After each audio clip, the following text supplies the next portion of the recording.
Hello. Wow, there's a cool car stopping in the background there. Great noise. I'm in Harvard Square. My daughter is in ballet class. I thought I would make another video about the so-called law of belief that Joseph Murphy talks a lot about and that we were discussing in yesterday's video. Again, this idea or this general approach to feeling better, manifesting better things externally, the law of attraction, law of assumption, whatever you want to call it, the stuff we always talk about on this channel, the approach of looking at belief, what you are believing, your general belief system,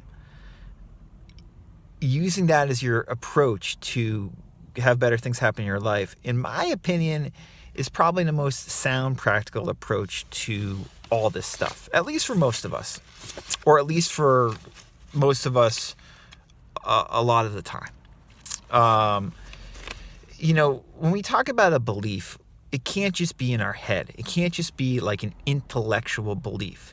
What Joseph Murphy's talking about, what Emile Coué is talking about, what Claude Bristol was certainly talking about in yesterday's excerpt that we read, is having a belief with your whole mind and body.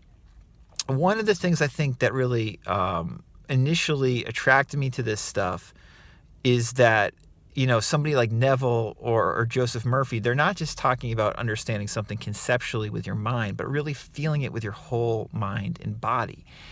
Getting your body physically in tune with a feeling which engenders a belief, which gives it belief behind the thought. The thought in and of itself is not going to do much unless there's a feeling behind it which gives it some oomph, which gives it some belief. Now, you can have a thought, which is just a thought, which you don't really feel anything behind. And if you keep on saying it and saying it and saying it and, repeating it to yourself, eventually you probably will get a feeling behind it. That's something you can do, especially when nothing else works. That's like active affirming and a lot of the stuff that like Sammy Ingram talks about.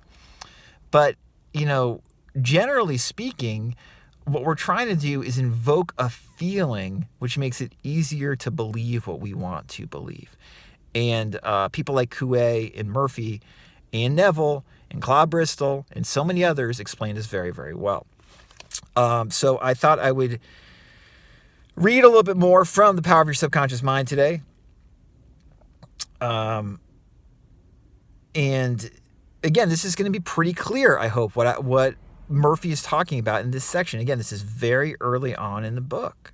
And if for some reason you have not read or listened to The Power of Your Subconscious Mind, and you're getting into these principles or you're very familiar with these principles, I would strongly suggest checking it out. It's, for most of you, dare I say it, it's going to be more relevant than listening to Neville's advice. Especially if you're like listening to the Neville lectures from the 1960s, post-promise. That stuff is going to seem like esoteric mumbo jumbo compared to what Murphy's talking about in The Power of Your Subconscious Mind.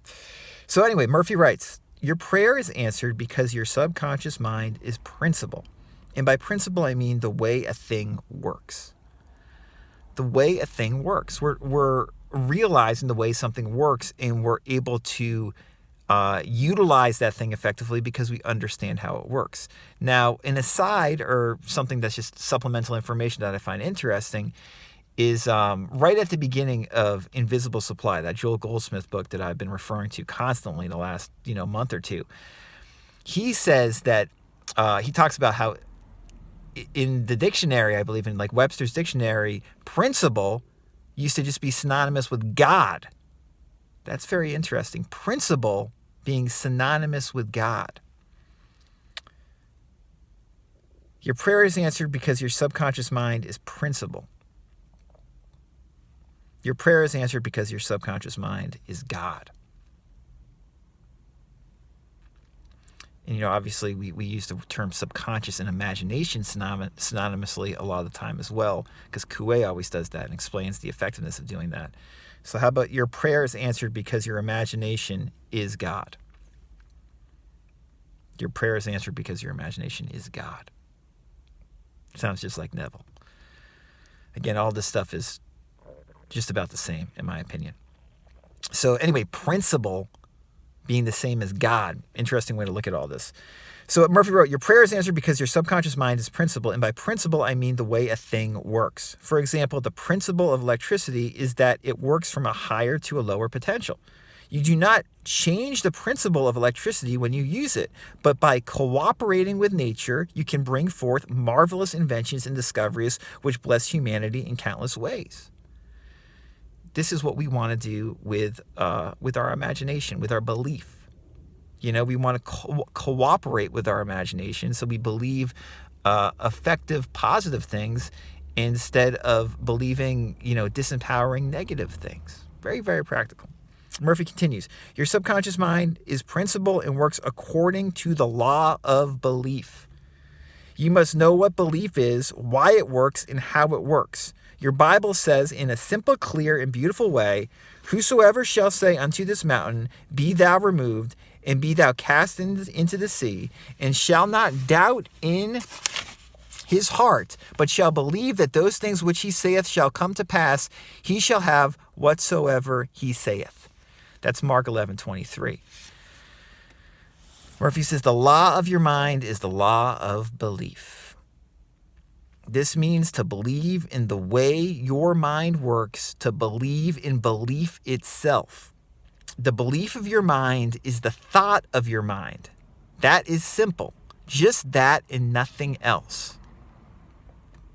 That paragraph's a bit of a mind bender. It's disarmingly simple what Murphy wrote there. I'm going to read it again. He says, the law of your mind is the law of belief. This means to believe in the way your mind works, to believe in belief itself. The belief of your mind is the thought of your mind. That is simple. Just that and nothing else. Fascinating. Again, talking about the principle of belief. Murphy goes on to write, all your experiences, events, conditions, and acts are the reactions of your subconscious mind to your thoughts. Remember, it is not the thing believed in, but the belief in your own mind which brings about the result. Cease believing in the false beliefs, opinions, superstitions, and fears of mankind. Begin to believe in the eternal verities and truths of life which never change.